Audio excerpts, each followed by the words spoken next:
perlu kita ketahui bahwasanya semua makhluk ciptaan Allah Subhanahu wa taala, kalau dia mempelajari Al-Qur'an, mengamalkan Al-Qur'an, mengajarkan Al-Qur'an, cinta dengan Al-Qur'an, maka insya Allah Allah Subhanahu wa taala akan memuliakan dia. Lihat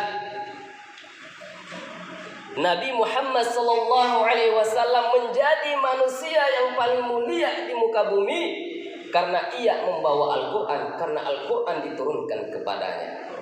Lihat, ada satu bulan yang paling mulia di antara semua bulan, yaitu bulan Ramadan. Buka di juz 2 surat Al-Baqarah ayat 185. Apa kata Allah?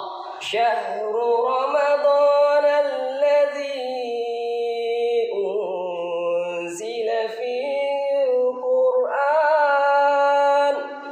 Kenapa bulan Ramadan itu menjadi bulan yang paling mulia?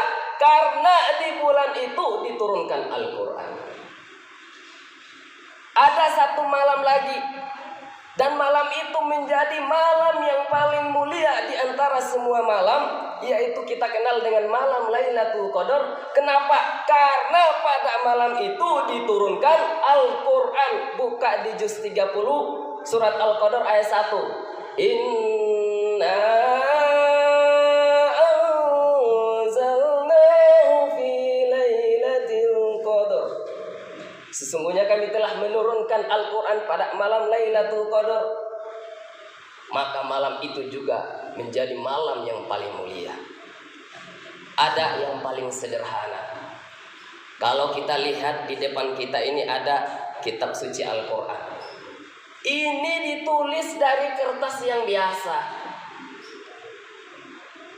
Tapi kertas itu menjadi mulia. Kenapa? Karena di atas kertas itu dituliskan ayat-ayat Al-Quran.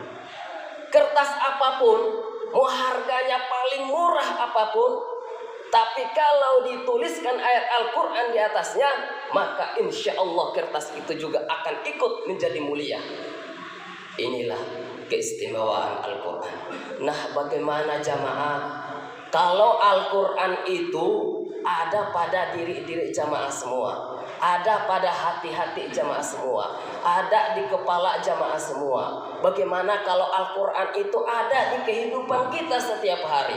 Bagaimana kalau di kehidupan kita setiap hari kita selalu membaca Al-Quran, mengamalkan Al-Quran, mengajarkan Al-Quran, dan kita adalah manusia yang paling sempurna, makhluk Allah yang paling sempurna. Dalam surat At-Tin di ayat 4 juz 30 Allah katakan apa? Laqad khalaqnal insana fi ahsani taqwim. Sungguh kami telah menciptakan manusia itu dengan sebaik-baiknya rupa. Kita makhluk yang paling sempurna. Nah, bagaimana sudah sempurna ditambah lagi pada diri kita ada Al-Quran, maka insya Allah kita akan semakin mulia. Seseorang itu akan mulia. Al-Quran itu mulia, maka barang siapa yang membacanya, mempelajarinya, mengajarkannya, cinta dengan Al-Quran, maka insya Allah ia pun pasti akan dimuliakan oleh Allah Subhanahu wa ta'ala.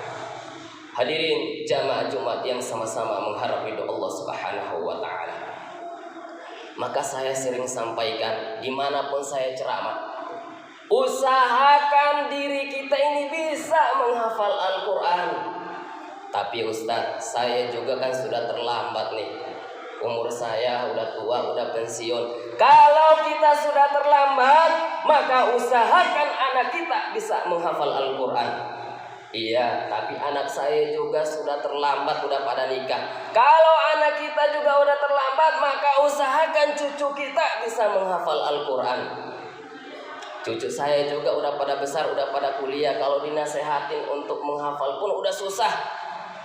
Kalau memang seperti itu, apa yang ada pada dirimu?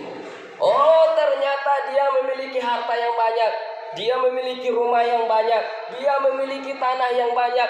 Maka gunakan harta itu untuk membantu penghafal Al-Quran. insya Allah kita pun akan dimuliakan. Bahkan insya Allah kita pun akan mendapatkan syafaat Al-Quran di akhir.